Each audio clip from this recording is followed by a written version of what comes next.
Granddaddy, sometimes he was kind of hard on the children, at least I thought he was. And he thought things should always go his way. And I never will forget one time he was going to town and he came out and I was standing there and the little boys and he said, I'm going to town, said, I'm going to get some ice cream. What kind do you want? Well, vanilla naturally was his favorite. Right. And so the little boys, they looked up at me and and I said, well, chocolate. And they just grinned, you know, they were so happy to get chocolate. And some strawberry. And then they knew he liked vanilla, so they said vanilla. So he did. He got a gallon of each one. And so we had ice cream when he got home. But when Berl was a real good person. He really was.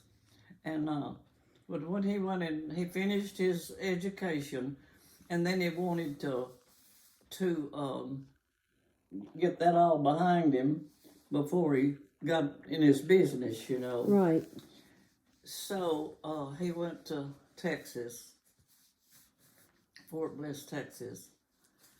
And he wasn't there very long, and he had a knot come up on his neck, you know. And so he was outside and on the base, you know, and he decided he better go to the doctor and let him check it out. So he did. And the doctor told him, said, he examined it, and he told him, said, well, now don't leave the base. Well, he didn't leave the base. And when he went back to be checked after it had been, found out what it was, they sent a telegram and said he needed a family member there. Right. Well, that aggravated me good because I thought that your grandma should be the one, her and Granddaddy should have been the ones that went. Right. Well, Granddaddy came down there and got your daddy, and the two of them went down and left Grandma at home.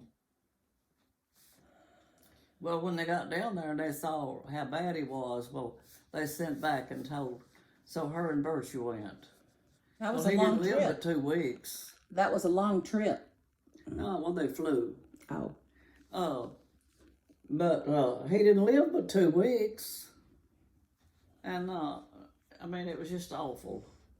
I never will forget, we went over to the train station when they brought his casket in. Oh. And it was so sad. But he was so handsome. Oh. He was just such a handsome man, and just like he was laying there asleep because he hadn't been sick long enough to even be sick, right. To look like he was sick. Sure.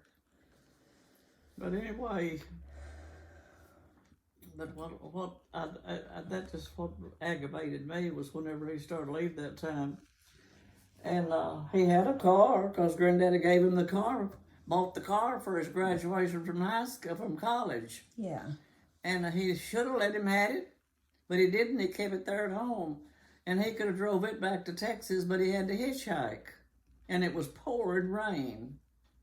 And I imagine Granddaddy thought about that real often. That he had that car sitting there and he made Berl hitchhike back to Texas. All the way to Texas? And it was bad weather. But Granddaddy, like I said, could be real hard. Now, when I say that, he was always really good to me. And I'll have to, I'm not going to say he was bad to me because he wasn't. He was always real good to me.